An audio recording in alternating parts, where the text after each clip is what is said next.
Yeah, good day mga ka-construct at nandito tayo para magbahagi ng panibagong construction tips. Mga ka-construct, gaano ba ka-importante na meron tayong raceway?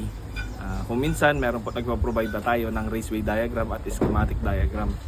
So, ang schematic diagram at raceway diagram ay nagsisilbing gabay natin bago tayo maglatag ng ating mga conduits at the same time pati na rin yung mga connection natin, electrical connection para sa ating lighting and outlet. Kung makikita nyo, meron tayong pinapakita ngayon dito na PVC. Bali, ayahabol kasi natin yung raceway conduit ng mga television cable at the same time pati na rin yung ating internet cable.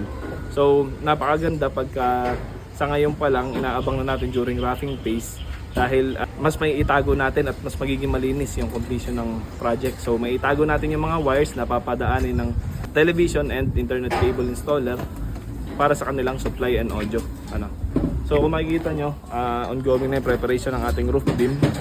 Mag-i-install na tayo ng formworks and probably by Monday bubuhusan natin. So para hindi na tayo magtik-tik, mag-i-install na tayo ng ating mga roughing ins, to be specific yung ating mga conduits para sa ating raceway conduit natin. Ayan. So kung nagustuhan mo ang video na ito, huwag mong kakalimutan mag-like and mag-follow at mag-subscribe para lagi kayong updated sa ating mga construction tips. So this is Engineer Barlan, your only ka-construct.